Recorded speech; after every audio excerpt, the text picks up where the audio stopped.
Team, I have a work trip coming up to Dubai, which I'm very, very excited about, but I'm conscious we've not caught up in a while, so I'm keen to pack and catch up on everything that has been going on. This week for me is extremely busy. I am in London, then I'm going to Somerset, and then I'm in Leicester, and then I'm in Liverpool, like literally back to back. And the moment I get back from Liverpool, I'm flying straight to Dubai. So that's why I'm packing now. I have so much to do. I want to make sure I'm planned and prepped because this week is going to be intense. But I'm very, very excited for Dubai. Dubai is one of my favourite places, but it is definitely a work trip. We are meeting developers, we're meeting the team. There's a huge property expedition on as well, so I'm hoping to do lots of networking, lots of content. Doing these trips is actually really, really exciting and something that has taken me a while to really understand the true value. For a very, very long time, it was very difficult for me to justify the ROI. And now I have kind of done a few of these and actually seen the long-term effects of the networking, of meeting people, of actually getting out there. I realize how important it is. I've got a lot to do, so let's pack together and I will really dive into like how to get the best ROI out of work trips, because I think it feels like I'm only just starting to realize how incredible it can be. So, you probably need a bit of context for my packing. I used to be a chronic overpacker. Like, it genuinely wasn't even funny. It probably reached its peak in 2019. 2019, just before COVID, I went on a 3-week holiday with my family. So my mum and my brother, we went to Bali for 3 weeks. And the influencer I wanted to be made sure I packed for the occasion. So we were going for 3 weeks, which in my head, okay, let's start with knickers. 3 weeks, that's 7, 14, 21 days. So realistically, we're gonna need about 8 to 6 pairs of knickers, because you could go to the gym, then you'd need another pair, and then you go into bed, and then there could be some sort of disaster that you need some extra pairs. And I have not wet myself in the 25 years that I've ever lived. How and ever, you just never know what's going to happen in Bali. So Bali belly, anything could happen. 8 to 6 pairs of knickers, okay? Next up, the denim collection. We get about 2 good days of weather in England. So naturally, these clothes only get to see the light of day on holiday. 3 weeks in Bali, what a better place to be. I'm gonna need every single piece of denim I own. Dresses, long, short. Denim skirts, we've got long, we've got short, but we've got short in every single shade, from black to white and all the shades of blue in between. Then we don't just need skirts, but we also need shorts, because for those days where you're feeling a bit more action and adventure and a bit more comfort, you need the denim short collection. So we had white, we had black, we had all the shades of blue in between. And best believe you have never seen a case like it. We arrive at Manchester Airport and I put my bag on the scales. And I collect that heavy tag like it's a badge of honour. I am not joking. It was a real, real problem. My whole logic was I would prefer to have and not need than need and not have, which made the packing a very, very difficult game. I genuinely had like 3 outfits for every single day. I wanted photos. I thought, what an opportunity. Bali's going to be stunning. I want to look stunning. Let's get it all in. And I'm not joking. It was a very, very heavy suitcase, which normally is all fun and games. But on week 3, we were staying in a particular hotel, and this hotel was beautiful. It was in the jungle. We were in Ubud, so there's monkeys galore. Like, it is just a stunning, stunning place. But this particular hotel, we had a beautiful room with our own like swimming pool, but that meant that we weren't part of like the main hotel. We had kind of this like little villa type thing, And in order to get to that villa, you had to go down like the cliff face of a mountain, essentially. And we're in a hotel which doesn't have lifts. So the beautiful Balinese people go, don't you worry about your bags, leave them with me.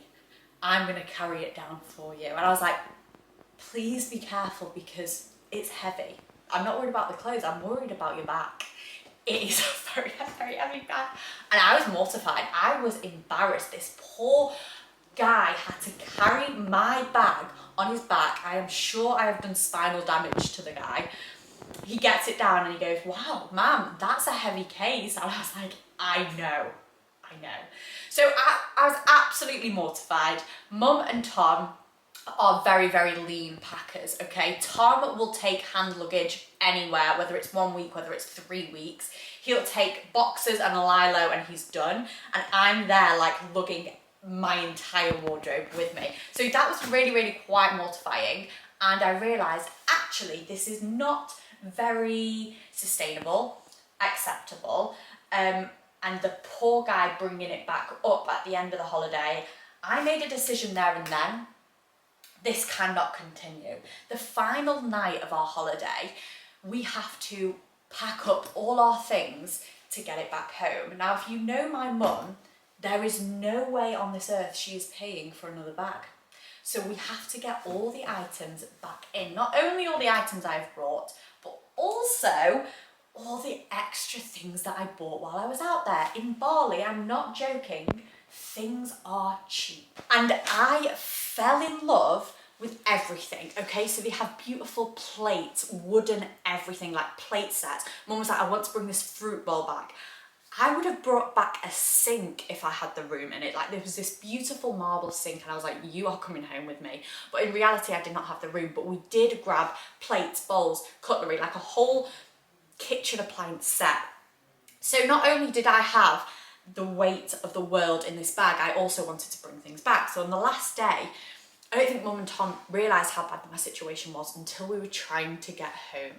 It was like 11 p.m. and we knew we had to be up really, really early to catch the flight. And we had a problem because my suitcase was not packing. And I was like, guys, we've got a problem. But at the same time, I was like, no man gets left behind. No pieces of clothing, no things I've bought is going home without me. So basically, I had to roll into Mum and I'd be like, Mum, listen, we've got a problem.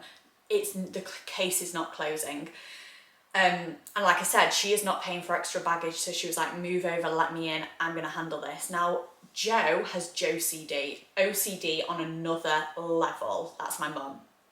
Every single bean can in her kitchen faces the right way. You should see her cleaning cupboard. I'll have to take some photos when I'm in there because honestly, her house is like a masterpiece. So I knew if anyone was going to be able to pack this bag, it would be Mum. She worked on this bag genuinely, it must be hours. It was like Yenga, she packed, unpacked, to get the most ergonomical way to get everything in that case. Did we get it all home? Yes, we did, all thanks to Jo. How and ever, now that I don't travel with Jo every single holiday, I have to work out how to do that myself. And that was the point where I thought, right, okay, we have a problem. I cannot continue to travel like this because it's stressful, it's heavy, it's not convenient, and it's very, very embarrassing. And also, once you get home, you've got to wash loads of clothes that I didn't even wear, but I felt like I just could not go on the holiday without. So, very, very long story short, that trip taught me I can't pack like that and I need to be a bit more ergonomic. And the way I do that is through a spreadsheet, okay? Very organised. Let me tell you how it works. You have one row that tells you what day it's going to be, the second row what you're doing that day, and the third row what you're wearing that day. What this does is absolutely itemise everything that you're going to wear, and the only thing that goes in this case are things you are going to wear. You have a plan, you have a map, you're not deviating from the plan, and it's quite honestly sensational. It will transform your packing process, but also give you the room to bring things back. And the best thing about the plan, I hear you say, what happens if something changes? What happens if a disaster comes through? It means you have the opportunity to buy things, because if you don't pack correctly, you've got an excuse to go shopping. Okay, I had to learn that the hard way, and now we are on to an absolute winner, and you're going to see this process in full flow because I have my plan. I know what we're doing. I have the itinerary. I have what I'm going to wear for every single day, and I'm going to stick to the plan. So let's do it. These bags, 10 out of 10.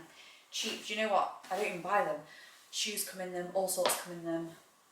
Then they make the best packing organisers. I am a massive summer fan, so I've been picking up some new bits. Got these sunglasses, which are like, not sure if they suit me. So with sunglasses, I have a very, very small head, but you know what? I thought they're fun, let's try them. I've picked up some bikinis, some like little sandals. Zara's been doing some banging bits. Let me show you what else I've got for the trip. So there is one evening where we're going to kind of like a DJ type thing, and in Dubai, I'm not really sure the vibe, but I've picked this for that, and this is just like a little Zara dress. I actually have it in black and I wear it all the time for like work and stuff, but I thought the leopard's just like a little bit of fun, so that is a coming with me. This was like a bit of a Zara buy, and it comes with like little shorts and a matching blazer, and I thought this was just really, really cute, and it's one of those things you just couldn't leave. But basically the shorts I got in a size small, which are fine. The blazer was completely sold out except a size large, but you know when you love something so much that you're like, you know what, we'll just make that work. So that's what we're doing, and I feel like with a blazer you can just go a bit oversized, and it's just like, you know, we'll just make it the vibe. So I've got that, and that is going to be for a dinner I think I've got planned with some wedges. This dress, which is from Odd Muse, which is absolutely 10 out of 10. I've actually worn this before, but I thought for the conference itself, it's quite like office attire. So I'm thinking of wearing this because it's just like simple. Do you know what I love about a dress? You don't have to think about anything else. You don't have to think about matching things. You just stick it on and you're absolutely fine. And this, which I'm very excited to wear, which I think I'm going to bring for a dinner. This is the Victoria Beckham, and Mango collection. So I was shopping with my friend in the Trafford Centre, and we walked in and I could not believe it. Like, I love Victoria Beckham stuff, but obviously this is at like Mango prices, so it's like absolute 10 out of 10 winner. And it was actually Kate that found this. We've both got the same name. She tried it on and she's like, not 100% sure. And I tried it on and I was like, I can't leave this behind. So I've got it, but we'll both share it. And if I can get it out, I can show you like two-piece blazer and trousers. So you've got like some nice linen white trousers. I don't know if you can see the whole vibe there. And then you have the blazer. Now the blazer is the definition of business in the front, party in the back. I'm not sure if you can see, but it's like backless, and I just think it could be a moment. So she's definitely coming with me, and I would 10 out of 10 recommend going to take a nosy at the Victoria Beckham land, because I loved it all, and there was these beautiful shoes that we cannot stop thinking about.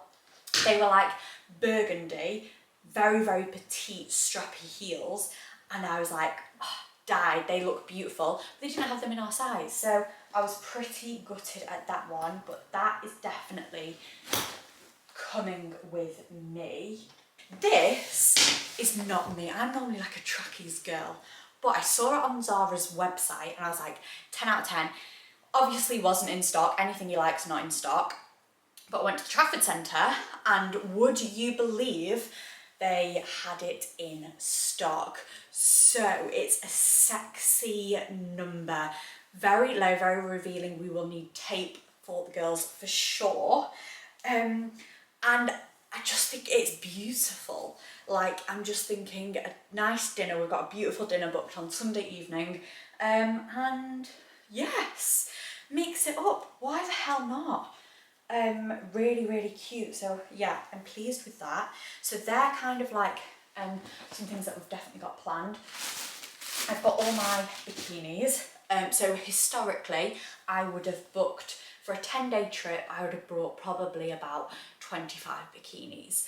And my logic behind that was because, say you're in a bikini, then you go for a dip. But then it's lunchtime, you can't go to lunch in a wet bikini, so I'd typically change. And that's why I'd pack so many.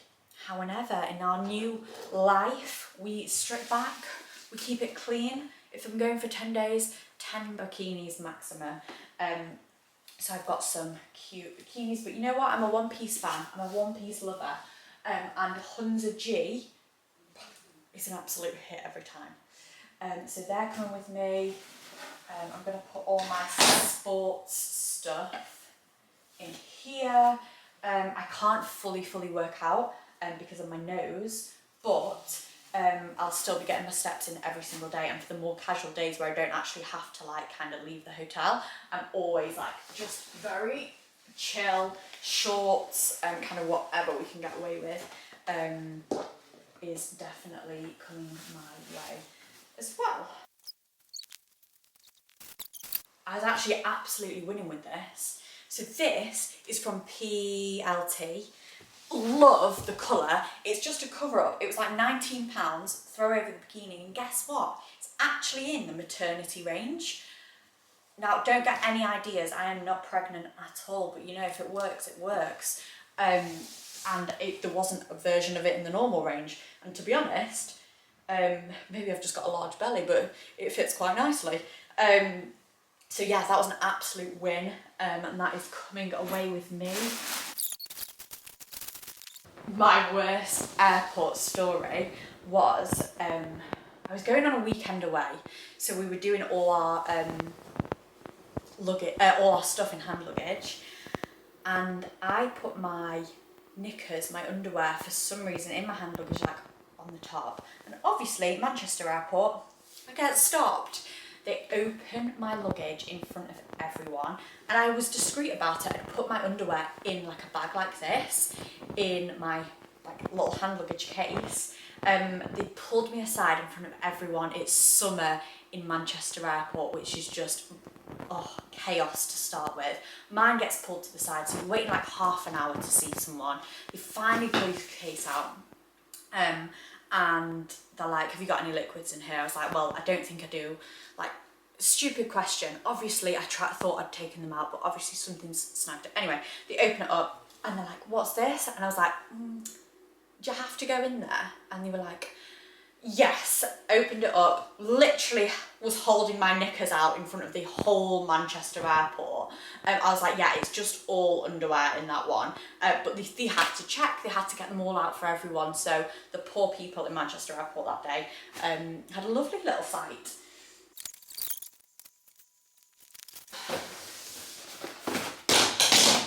Thought these are cute. I'm really going for a gold moment. Like, all the accessories that I'm buying at the moment are like gold, which I'm living for. I think I've discovered, you know, like when people decide if they're like a silver girl or a gold girl, for all my life I thought I was a silver girl, but I've really made a U-turn and I think I'm a gold girl. And now I'm filling up my gold accessories. I now get really excited for these trips, and I'm only starting to realise like how big the ROI can be on these trips. And it's very difficult for me at the start to justify a trip. You've got your time, which is hugely important when you're in a startup, when you grow in a business, to take time out of the office and out of your normal routine. But you've also got the costs like flights, hotels, food, everything whilst you're out there. And in the start, I was like, this just seems baffling. I'm taking time out of my business. It's a lot of cost. Like, how can I justify it? And I remember doing one trip to Hong Kong over a year ago now, and it was a huge cost for the business at the time. because we were running events over there and it was purely networking. So we got on that plane and it's a long, long flight. Flew over there, and yes, I had a great time, but I remember flying home from that trip actually disappointed. In my mind, I don't know what it was, I thought I was going over there and I would see an immediate ROI. Like, we were going over there with a project and I wanted to sell people on that day. And we were meeting with partners, we met with clients, we had a small event. And in my head, I don't know why, I just thought we would be coming home with reservation forms. We would be coming home having sold properties.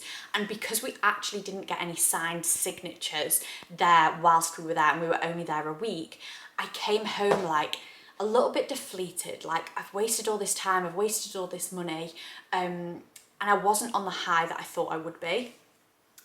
And it's not until now where I'm seeing how important that trip was for us as a business and me as myself, because that trip didn't necessarily have signed, sealed signatures on that day, but on the back of that trip, we met some incredible partners that went on to grow our business for us. We met incredible partners that went on to sell hundreds and thousands of pounds worth of stock for us. From that visit alone, to date, it generated us about 700,000 for the business. And it's crazy to think on the flight home I was actually disappointed.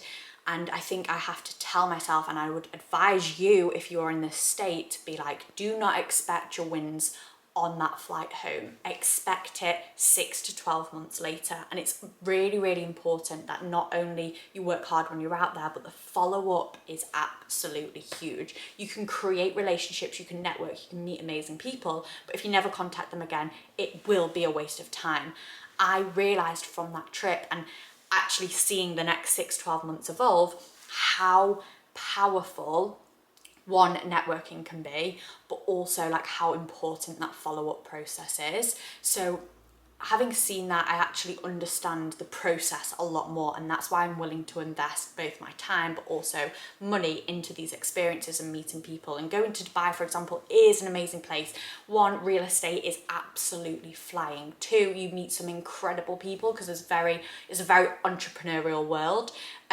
So I find it interesting just speaking to these people, but also the work that can come off the back of it is so, so, so important. So my advice would be, absolutely do it. Invest in yourself, invest in your network, but don't expect things to happen immediately. Give yourself that grace period. These relationships that you build today will last you for years. They may not buy for 1 year, 5 years. You may not work with them for 10 years, but it's a very, very important investment in yourself and you will not regret it. Relationships, network, I've really, really understood how invaluable it is. More expensive than any trip you could ever possibly buy.